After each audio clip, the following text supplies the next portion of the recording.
Here's our scripture passage. Let's say together. Two are better than one, because they have a good return on their labor. If either of them falls down, one can help the other up. But pity anyone who falls down and no one to help them up. Also, if two lie down together, they will be kept warm. But how can one keep warm alone? Though one may be overpowered, two can defend themselves. A cord of 3 strands is not quickly broken. Ecclesiastes 4:9-12. And that's referring to when you make a rope, basically if you look at a rope, it's kind of like 3 strands of twine are brought together. And when you do that, it's not easily broken.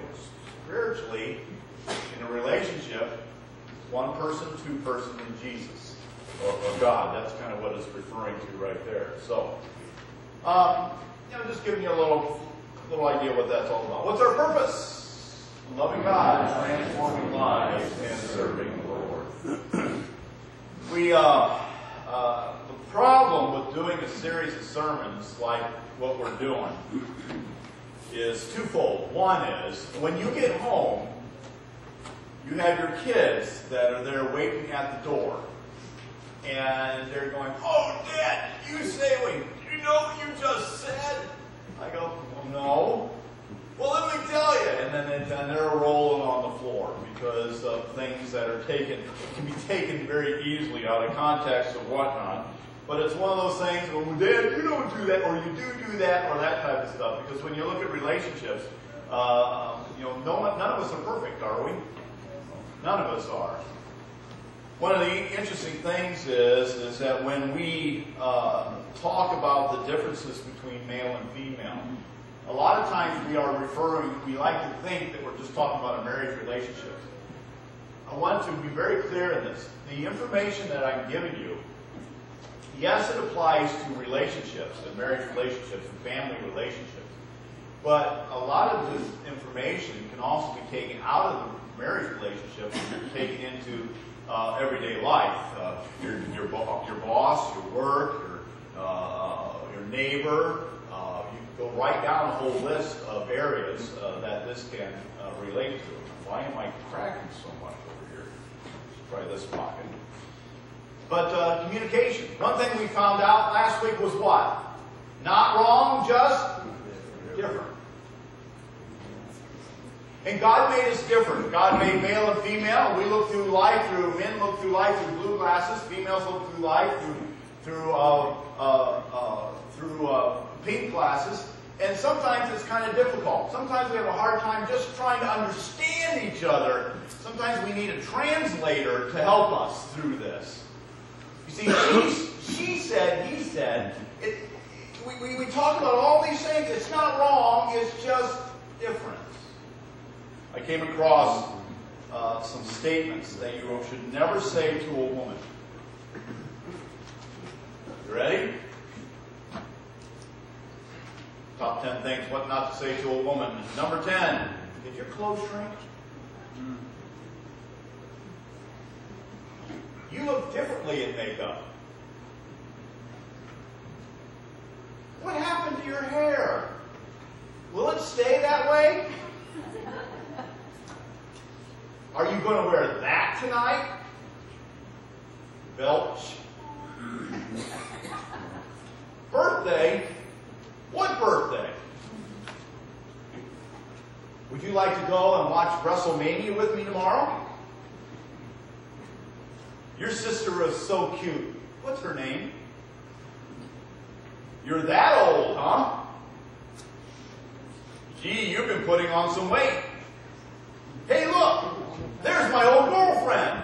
Let's go talk to her. You know, we bring it up to today's standards. Hey, there's my old girlfriend on Facebook.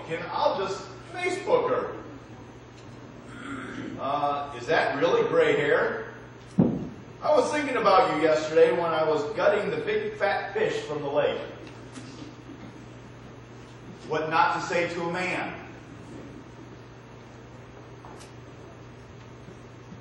I can't wait to see what you're doing for my birthday. What not to say to a man. Are you crying? Oh, this one's terrible. What not to say to a man. if we leave right now, we'll have time to stop at Bed, Bath & Beyond. Do you need help lighting the grill? Can I put this whole conversation on my blog? You had so much hair back then. I don't care how big and drunk he is. He shouldn't be talking through the movie. I'm going to say something about that. Actually, it doesn't happen to every guy. Oh, this one. Oh, this one's terrible. The wife goes up to the husband and says, "We're vegetarians now." Number 10. "My dad can fix that. You should call him."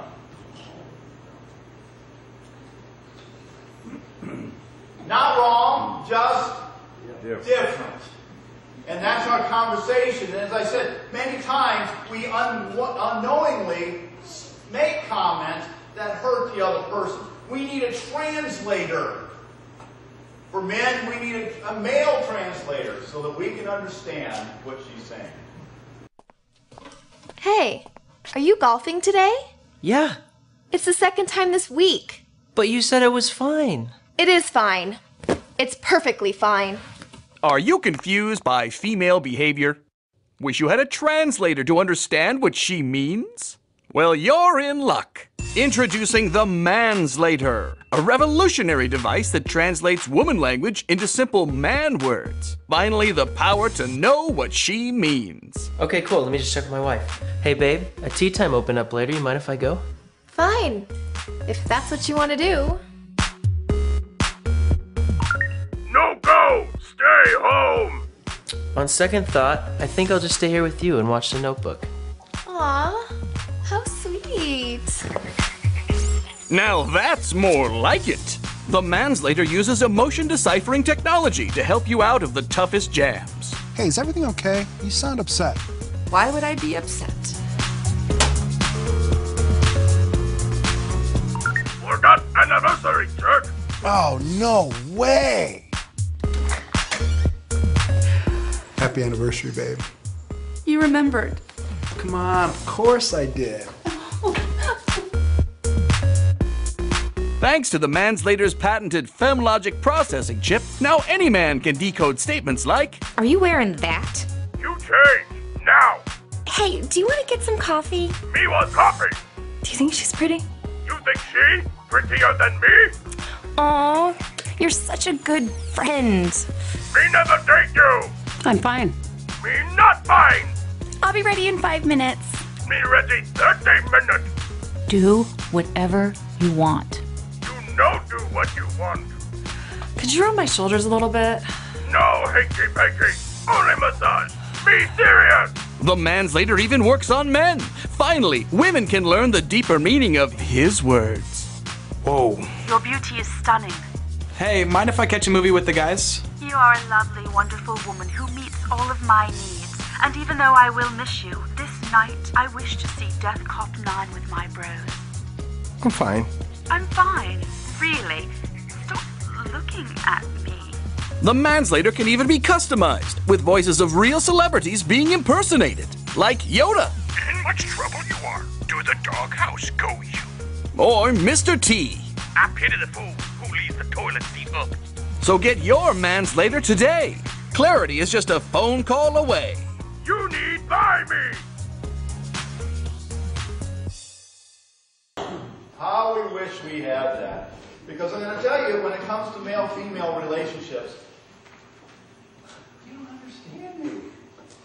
And you would say the same thing about us, because God created us different. Not wrong, just different. And that is good. We learned yesterday that, last week, the greatest needs of the male and female are also different. Man's greatest need is respect. Women's greatest need is to be loved and honored. We talked about the man not wanting to be the king, but he wants to be the hero of the home. So when a comment comes up like, you know, my dad can come over and he can fix this better than you. What does that do to the hero complex of a guy? So he considers respect to be love. He desires to be the hero. His favorite toy would be G.I. Joe. The woman's desire is to be the queen. She wants to be the princess bride. I mean, you see this in kids all the time. And, I mean, what's their favorite movies? Last night we had HBO was on with Everlasting was on, and that whole Cinderella story. And her favorite toy would be a Barbie, but the Princess Barbie, because she wants to be the queen of the home. Not the queen as far as a ruler. She wants to be the queen as, boy,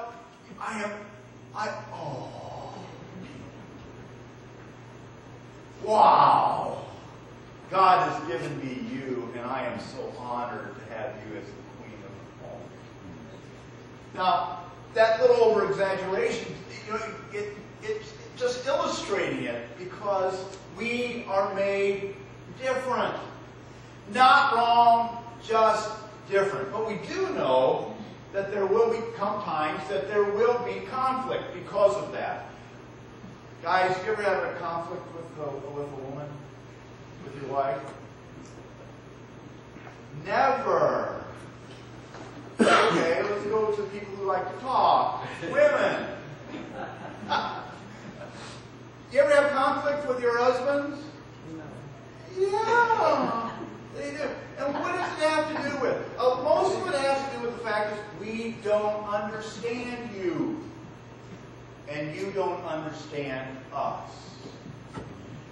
We have cable TV now, and there's 20 million channels on cable TV, and they are really getting separated between male and female type of shows, right? You're seeing that on the cable TV. I come into the house, I come into the bedroom, and what's Polly watching? Home and Garden Television. The House Hunters. And I come downstairs and my daughter's watching the same thing on the same TV. What do I want? I want Military Channel. I want to watch The Deadliest Catch. I want to watch those types of shows. To me, all these guys going out there and getting all the crap. I mean, you have all of these shows, 8, 10 episodes of, are they going to get the crab? Because if they don't get the crab, their boat's going to go bankrupt. Where the Home and Garden goes out there and says, which of the 3 homes do you think they want today? And I'm sitting there going, man, get that one. No, they want this one. And they're showing the differences going back and forth. So, we're different. We're different. And so when these differences come about, how should we respond to them? Because it will happen. You will have conflict. In any marital relationship, it will happen. You will have conflict even outside the marital relationship. You will have it in where you work. You will have it in, you're going down I-75. There will be conflict going down I-75. I don't like driving I-75 because I know somebody from Michigan is going to come down and blow me over. I don't like it. And then the testosterone kicks in. Ooh, you passed me. No, you don't pass the Jedi. And then here you go. So what do? How do we handle this when there are differences that come about? And that's what we need to understand, that God gives us some He gives us some guidelines to happen, to apply when the conflict comes, which it will. Number 1 is this. Trust the other person is goodwill. Now, here's the key. Not all people are. Most are. Not all are.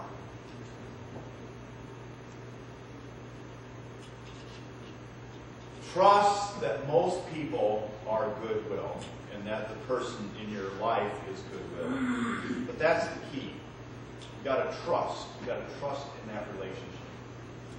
And when that trust breaks down, it is hard to build it back. There will come time when there will be a time when one spouse is going to give more than the other because of whatever happens.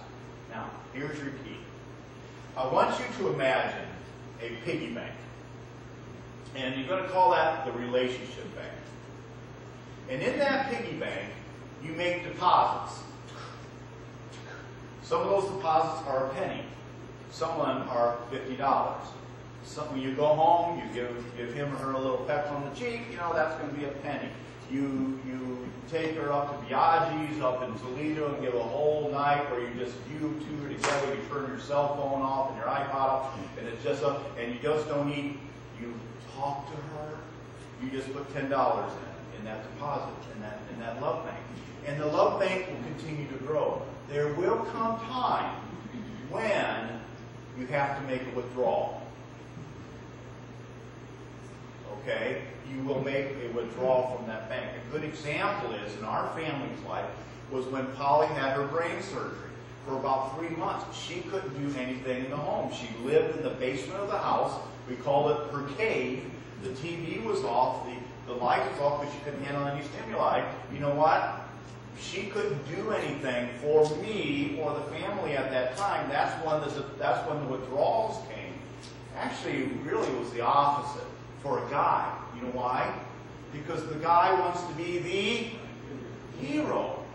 And I told her, I said, Polly, and we talked about the surgery since then, I said, I never felt more like a man than when you had your surgery. Because I'm at the door, I'm guarding the door, who can go in, I'm taking care of her. Man, I felt like a hero at that point. Plug your ears, Polly. But there are times I'd like to go back to that, because that's hero. But Polly's going, thanks, That's the worst time in her life. But that's what it is. And so you're making those deposits, and then a time will come that a withdrawal will happen. Maybe you have a fight, and you have this withdrawal that comes out. And then there's another withdrawal. The problem comes is when you don't put enough deposits in, and then the bankruptcy comes. Now, this also applies to your work situation. Because if you're a good employee, and your boss is goodwill, okay, and you're making deposits, there will come a time when you're going to make a withdrawal from there.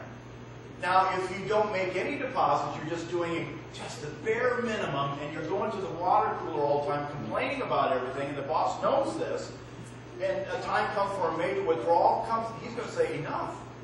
But if a major withdrawal comes and you've done a lot of deposits, guess what? He's going to say, I'll overlook that because he is still or she is a good employee. Unless it's a major issue. So you gotta trust that the person is goodwill. Here's another key to trusting is this. What's your purpose? In a church, you gotta have a purpose statement. Why are we here? Why is the board here? Are we all working together towards a common goal? And the same thing in the family relationship. If the husband and wife are not on the same page, they're going to start doing this. You've got to have a purpose for your relationship. Now, I'm not telling you to go home and say, honey, we need to have a purpose statement. I'm not saying that. But you've got to be on the same page, go in the same direction. And the same thing, even in a church, it's got to be that way. I'm working with a church right now that's dealing with that issue. They don't know what their plans are, so all their committees are doing all this. The pastor's here, and they're all doing all this, and they're not unified. And the same thing happens even in any organization. So what is your purpose? Why are we working together? What's our goal? Understand, we are goodwill. We're just different. Not wrong, just different. Understand that these differences are to complete and complement the union, like salt and pepper. Like salt and pepper.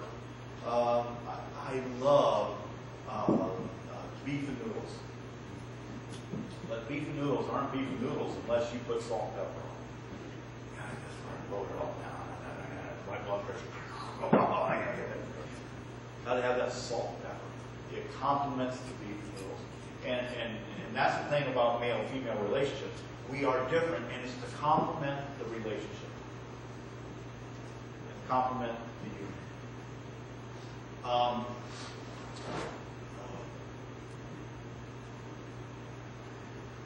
going to go down that way. Okay, so God made men mentally, physically, and emotionally different. Different. We handle stress differently. As the man, what does he do? He tends to fight or flight. The woman wants to tend and mend. So when the guy's under stress and he's going, just stay away. Why is that? Because we said last week, guys are simplistic in what they're thinking. They got to stand back and they've got to process a little bit. Mike Turkowitz came up to me last week after the sermon. He says, here's a way to illustrate male-female relationships, or the difference between male and female. Think of a cockpit of a plane. And in that plane, you have one side that's for a woman and one side is for the man. And the woman's side has all these gauges and all these colors and everything else. And she's in there and she can see everything at the same time. And the guy's side has on-off. An on-off switch. And so the guy tends to fight or flight. Primarily because he becomes focused or I got to get away to process all of this. Where the female tends to tend and mend. When she's in conflict, what does she do? She comes together. She wants to do what? She wants to socialize. She's the one that says, we can fix this situation if all we do is just get together and sit down and talk.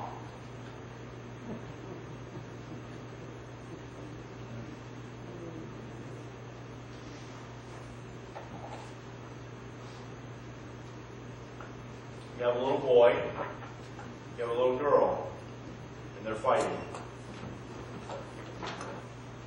What do you tell the little boy to do to make up?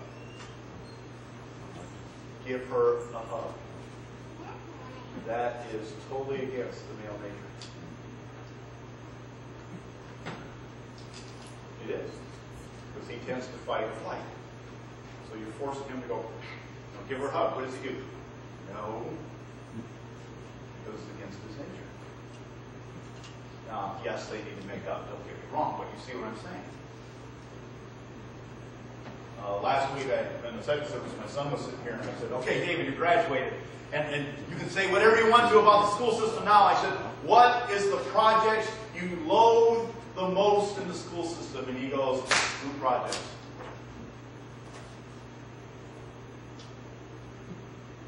Comes out, group projects. Simplicity of the guy, socialization of the woman. The difference is they are here to complement each other. You go on vacation, Polly wants to take all of you with her. I just want to be with her. How many times we're on vacation, you go, I wish we had Chet and Carol with us, or I wish we had these people with us, and I just want to be with you. Oh, it would be so much fun if we had all these people. The differences between male and female. They're made to complement each other, and that is good, because in any relationship, you need a guy to fight and flight sometimes. Here's the story. About 8 years ago, Polly comes home, and she goes, Darwin! I go, what? She goes, our neighbor boy's fighting with a neighbor boy. Go do something about it. What? Go do something about it. I look out, and here's these two kids tussling on the road. They're on the berm. And the guy's arm has got him in a headlock. He won't let him go. And I know, all right, go do something. I was like, I know, all right. So I go out, and I start walking down the street, and I look back, and there's Joanne and Polly behind the curtains looking out the window. And I go up and I say, you know what? If you guys are just playing, get off the road. But if you're fighting, get off of them. And then I went nose to nose with a little kid for about 10 minutes in the middle of the road. And that's when 911 was out in Finland. I dialed 911. Sorry, all lines are busy. So I have to take it out. The world going on. But you see the differences? Did Polly go out and take care of it? Now, women do, don't get me wrong. But she went to because she wanted me to. There's differences. About 2 years later, that boy that was on the grounds went up to Dave and says, you know what, I really like your dad. We never met. Because he got that kid off of me. I really like your dad. Not wrong, just different. Understand that the great desire of a man and a woman is to be a respected hero and a loved queen. And we talked about that a lot last week. The desire for the guy to be the hero. Oh, yeah, I saved that kid from the street. Give me a big badge,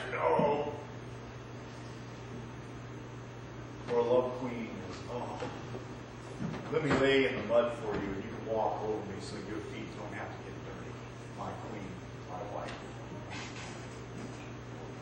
Understand that each person handles conflict is differently. We've talked about that. Men fight or flight. Women tend to tend in men. And I said it this way. When a guy, and this is where good conflict comes about. When a guy is stressed, and I can say this because I come from a male standpoint, he tends to want to get aggressive, but society says you can't do that. So what is the next thing the guy does? He will back off, because society says that's what you're supposed to do. So here we are, I'm being attacked. Oh, I'm sorry, I can't do that. He starts to back up. Well, what does a woman do? She wants to tend in men. So what's happening is the guy, they're in conflict, the guy starts to back away. Well, the woman is starting talking even more because she wants to tend to men, so you got this going down the street where she's coming at you and you're trying to get away. Right? Because those are the differences. She's saying, tell me all about it, what's going on? And the guy's going, I don't know. How you feeling? Fine. No, tell me more about it. I got to know what exactly you're feeling. And the guy's going, I'm feeling fine. No, you got to tell me all about this because we know you're hurting. You got to tell me what's happening. And the guy's going, down the street. He's trying to run. Because the guy can't fight. Because society says you can't. So he's going to fight. So gals, understand this. That when the guy is moving away, and he says, give me the space. You've got to give him the space. He'll come out of it. But he's got to process. Guys, understand this. That when she's talking, and she's talking even more, she's saying, I want to love you more, and I want to mend you. And so, you got to let her mend. You got to let her talk.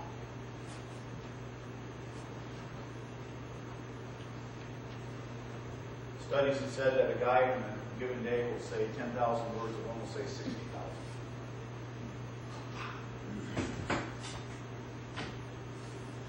Understand the love cycle starts with you. So it starts with you. And this is what I really wanted to get to. You can actually change your relationship through your behavior and through your talk. About 2.5 years ago, we had the assessment in the church. And one of the things that they told me was, every Sunday I want you to stand up and I want you to tell something that the church is doing right. And at first it was weird. And I'm sitting there going, okay, what can I say? I got all these things going wrong, but you want me to focus on what's going right?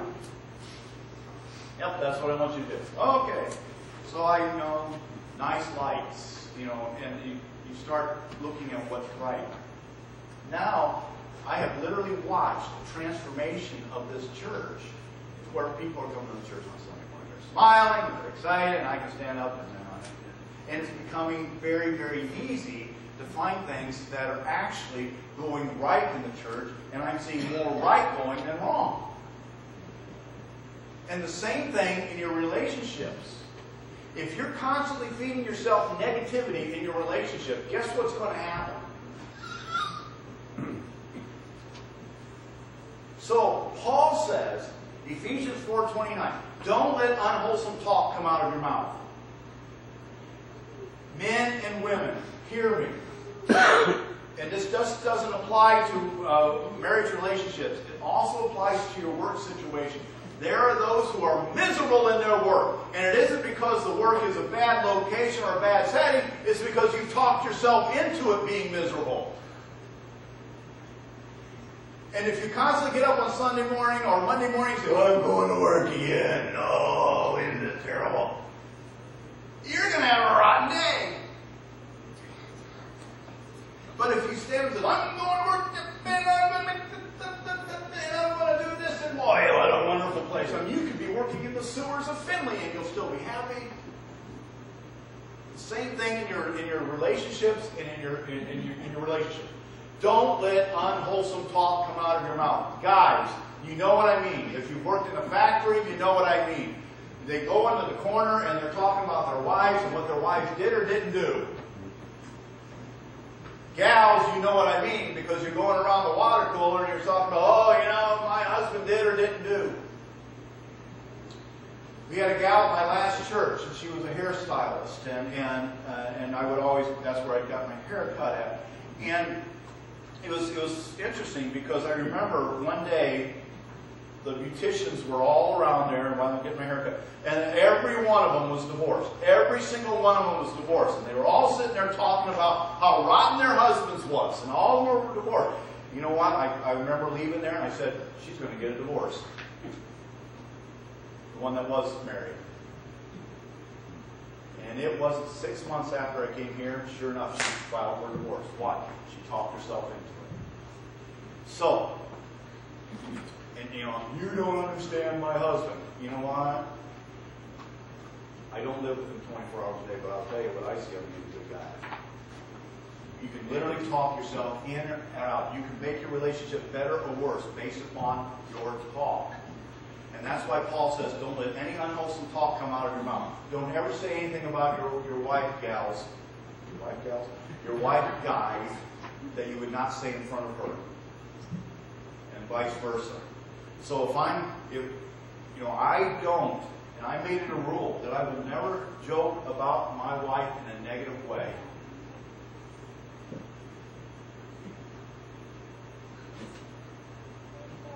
If you want to change your attitude towards your wife, wake up in the morning and say, wow, am I ever a lucky guy? And the same thing in your work relationships. You can do the same thing. Wow, am I ever a lucky guy that I'm working here? You're saying, but it's dirty and stinky. You know what? I worked in the fields in Fort Wayne, Indiana, picking sweet corn. Getting out of the fields, and I was so black because of the muck ground, that and sweaty and stinky and everything else, that I'd go take a shower in the bottom of my tub and filled with black. You cannot tell me what hard work is. I know it's so, but I loved it because I was accomplishing something. All right. Don't let unwholesome talk. It comes to the next one, 1 Thessalonians 5:11. Therefore, encourage one another and build each other up. Are you encouraging your spouse? Are you building your spouse up? Gals, this is for you. One of the worst things you could ever do is to point out something that the guy is doing wrong. Now, I got to say this right, because he needs to be confronted from time to time. But let's say that I am trying, I'm just going to use an example, I'm trying to change the light bulb. And she comes along and says, you're doing it all wrong, you got to do it this way. Not wrong, just different. There are times you need to stand and say this is wrong, don't get me wrong.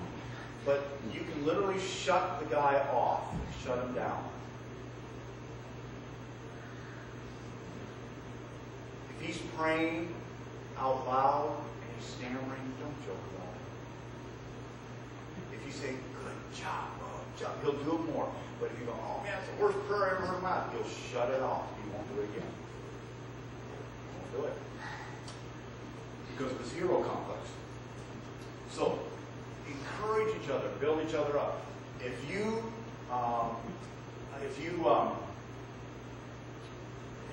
want him to do something, encourage him when he does do it. Boy, all right, yeah. Oh, man, you did a great job of turning the light bulb. But you know what I mean? It just encourages them. Ephesians 5:23. Husbands, love your wives just as Christ loved the church and gave himself up for her. Guys, you've got to be willing to die for your wife. And I'm not talking about physically. I'm talking about mentally and spiritually as well. There comes a point when you need to say, it's not about me, it's about you. It's not a hill I'm willing to die for. There are times as guys, as a leader, you need to stand up and you need to say, no, we're going this direction because I prayed about it and this is where we're going. We're two different people. We want to go this direction, but we're going to go this way as a family. You got to do that because you're the leader of the home. But there are times you need to sit back and go, you know what, it really doesn't matter if we go to Panera Bread or Texas Roadhouse. I'll whine the whole way at Panera Bread, but you know, it doesn't matter. And so you got to be willing to die for her. I think that's where we get so confused sometimes. What did Christ do? Christ died for the church. Christ stood up for the church. Christ chastised the church. Christ died for the church. And it was for the benefit of the church. There are times I, as a husband, have to say no for the benefit of the family. No, we're not going to go this way. No, you're not going to treat me this way. No, you're not, for the benefit of the family. Ephesians 5:33, wives must respect their husband. And that's a hard one. I really believe that because of the curse, the hardest thing for a husband to do is to love the wife the way the wife wants to, and the hardest thing for a wife to do is to respect the husband the way the husband needs respect. Number 6, respond when your wife or spouse or person or whoever is trying. Okay, all those who are in business, you go up to an employee and you say to the employee, "That was an excellent job." If he's a good-willed employee, you know what he's going to do next time? He's going to try even harder. Yes, you got those who don't, but he's going to try even harder. Same thing with your spouse. When your spouse does something, respond. You know, I said this in last Sunday in the second service. I kick myself sometimes for some of the crazy things I did when I was younger. When Polly would bring me a card, I go, "Well, thank you." Or Polly would get all dressed up, and I wouldn't respond. You know, if I would respond, I'd go, "Wow, look at that dress, whoa." She would do it more. Or, "Wow, look at this card." She would do it more. So you got to respond in a positive way. And if they're goodwill, they're gonna respond back. If they're goodwill, that's the key. They got to be goodwill. Okay. When an offense happens, deal with it immediately. There will be offenses, and it will happen. No ifs, ands, or buts. It will happen. In any relationship, there will be offenses. Jesus says, if your brother or sister sins against you, you are to go to them privately, and you are to share your thoughts. Their faults. You are not to go to the public. You are not to go to the courier. You're not to go to all the... You are to go to them privately first. And you are to talk to them first. And say, "You hurt me, and this is what you did, and how you hurt me." And if the person does not respond, then you bring someone else in. And then if the person doesn't respond after the third one, Jesus says you treat him as a sinner or tax collector. So if somebody sins, you go to them privately. Ephesians 4:6. And you've got to deal with your anger. And guys, this is the hardest one for us. I believe this is the hardest one. If you sin, if in your anger, do not sin. Do not let the sun go down while you are still angry. And I'm going to tell you guys, I know it is hard because we have that tendency to fight or flight, and we stuff it, and we put it down more, and then we go like 20 days without saying anything to her because we're still processing everything. You've got to deal with that because it'll do nothing more than give you an ulcer. I'm going to ask you a question. All you guys have done this, and I've done it too. What good came out of it? Okay. But gals also understand while he's in his man cave, he's still processing.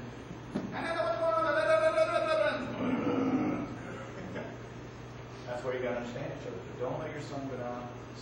Don't let your anger, in your anger, do not sin. Do not let the sun go down while you're still angry. What is this telling me?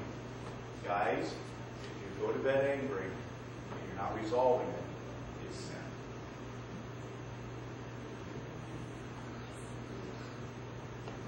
How do we deal with it?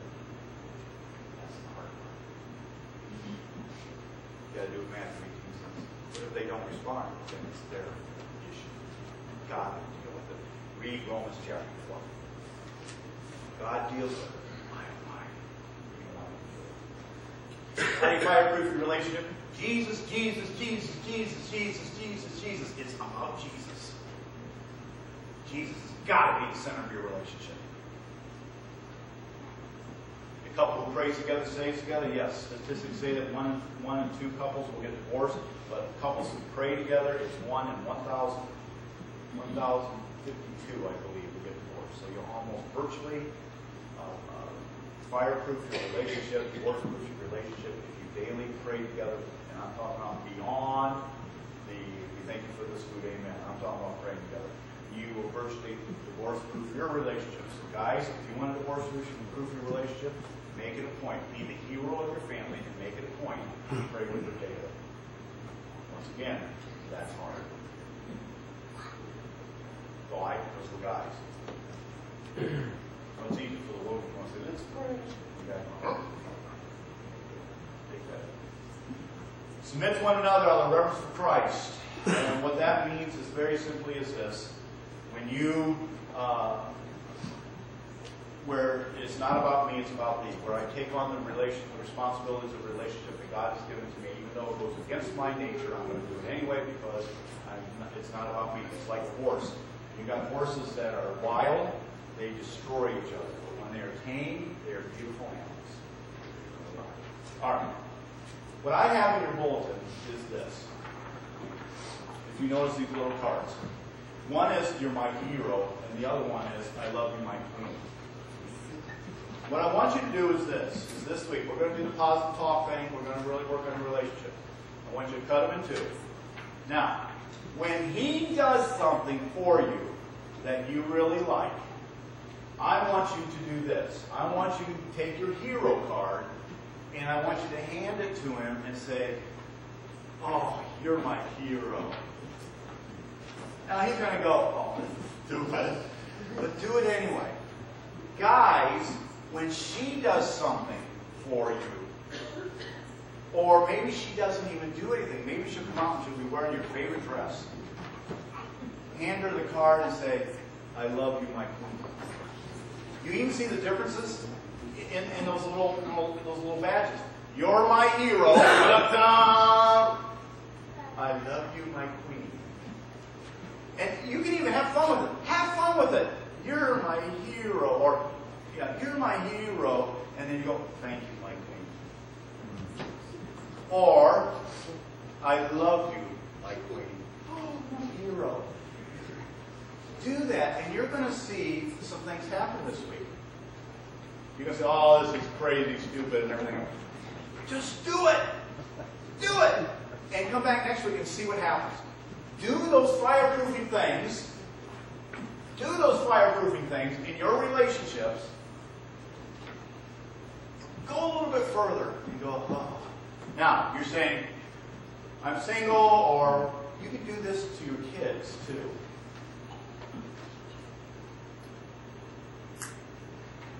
Give your little my queen to your daughter and see what she says. Give the, oh, you're my hero to my son. And you'll see him go, why, thank you, Dad, I'm flattering. You will see that. You will see it. Or you can give it to your mom, or you can give it to an employer or employee. Now, that'd be a little weird. You know, I'd go up to your female club and go, that'd be my queen. You don't want to do that. But if you go up to a family member and do that, you will see things happen. You give it to your son, say, my hero, the next thing you know, you might come up with a sword. I will protect the family. You know, you will see that.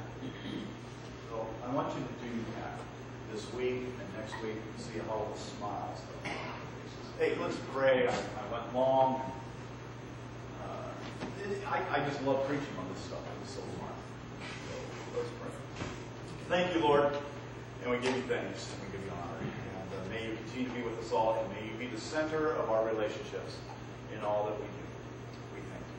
Thank you for the difference between male and female. And Lord, I just pray that we will just honor you with those differences. In Jesus' name we pray. The announcements are on the back of the bulletin. The one that we really want to emphasize is, of course, the wedding that's coming up. The Levinses are having a 4th of July party. That's on the back of the bulletin. The women are having their women's night out. That's on the back of the bulletin. So go ahead and read those and reply to them if necessary. Closet in the back of the church to take up our offering. So we will see you all in Sunday school. Bless you, my children.